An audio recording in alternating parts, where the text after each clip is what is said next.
Começa agora. Diário Econômico PicPay. Uma análise das principais informações que impactam os mercados, A economia global e do Brasil. Apresentação Marco Caruso. Bom dia, pessoal, tudo bem? Hoje é quarta, 30 de agosto de 2023. Esse é o seu Diário Econômico. Turma, um recado antes de tudo. A partir de amanhã a gente vai participar da Expert XP, que é o maior evento de investimentos do mundo. Fica então o convite para você visitar o nosso stand ali do PicPay e do Banco Original e bater um papo sobre economia, mercados e assuntos interessantes de verdade, se você quiser. E para quem estiver por lá amanhã, também fica o convite para me ouvir no painel sobre renda fixa a partir das 18h50. Te vejo lá então. Agora voltando então para o nosso batidão do dia a dia, o bom humor segue imperando nos mercados. É só agosto ir ficando para trás que as coisas vão voltando para os eixos. Ontem o gatilho foram novos dados mostrando sinais de desaceleração no mercado de trabalho nos Estados Unidos.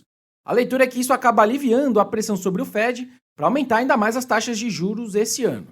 O número de vagas em aberto, então, ainda não preenchidas, portanto, caiu de 9 milhões e meio para 8 milhões e 800, mais ou menos. O interessante dessa queda é que, em teoria, ela te ajuda a achar que os Estados Unidos podem sim esfriar os salários, que estão muito altos e pressionando a inflação, sem necessariamente o desemprego subir. Bastaria justamente as empresas irem diminuindo essas vagas que ainda estão em aberto. Esse é o jeito mais lógico, então, dos Estados Unidos conseguirem desenhar o tão sonhado pouso suave da economia.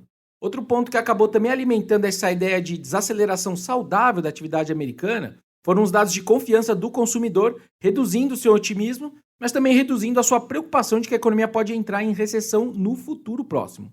Nesse caso, o nível de preocupação é o mais baixo até agora em 2023. Você pode pensar então desse jeito: um consumidor racional pegaria essas duas tendências e reduziria o consumo, já que ele não está tão otimista assim, mas sem exageros a ponto de retrair demais os seus gastos, já que também não é uma recessão vindo por aí, supostamente. E aí, nesse ambiente, então, os rendimentos dos títulos do Tesouro dos Estados Unidos aliviaram entre 5 e 15 pontos, principalmente aqueles mais curtos que são mais sensíveis à política monetária. E o S&P 500, a bolsa americana, cravou seu maior ganho diário em quase 3 meses. Por aqui no Brasil, a gente surfou esse externo, mas também teve uma ajuda extra de um desmentido do nosso ministro Haddad. Eu tenho comentado aqui com vocês que poucos analistas acreditam que o governo vai entregar as contas públicas federais no 0 a 0 em 2024. Meta essa, aliás, que ele mesmo se deu. A média dos analistas que projetam esses números na pesquisa Focus do BC esperam algo como um déficit de 0,8% do PIB. Pois bem, em cima disso, rola um murmurinho aqui e ali de quando que o governo vai desistir dessa meta. E ontem, inclusive, a presidente do PT, a Gleisi Hoffmann, disse numa entrevista para o Valor Econômico que defende sim a revisão da meta de zerar o déficit em 2024. E aí, no fundo, fica então aquela coisa, Ninguém acredita nessa meta, mas poderia ser ruim desistirem agora, uma semana depois que o arcabouço fiscal foi finalmente aprovado. Enfim, mas ontem o Haddad mandou dizer que não tem nenhuma alteração de rota no orçamento, logo depois de sair de uma reunião da Junta de Execução Orçamentária. Para quem se lembra, o Haddad e a Gleisi têm desempenhado, pelo menos ao meu ver, papéis bem parecidos com o que se viu entre Palocci e Dilma lá no primeiro mandato do presidente Lula. Enfim, falando de agenda agora, 4 destaques para hoje. Nos Estados Unidos tem mais um dado de emprego às 9h30 da manhã, que sai junto com a segunda leitura do PIB do trimestre passado deles. PIB vai ser forte e os mercados vão torcer de novo para números levemente mais fracos que o esperado no caso das criações de vagas do setor privado, o famoso ADP.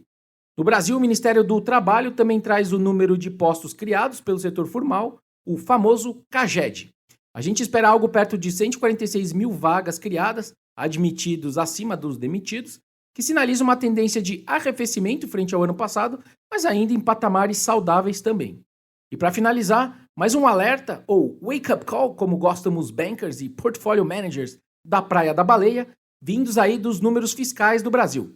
O resultado primário do governo central deve ser negativo em quase 30 bilhões de reais em julho, com queda real de 6% da receita e crescimento anual das despesas da ordem de 25% anual de novo, acima da inflação. Bom dia, bons negócios e sorte sempre. Você ouviu Diário Econômico PicPay. Uma análise das principais informações que impactam os mercados, a economia global e do Brasil. De segunda a sexta, às 6 da manhã, no Spotify e YouTube.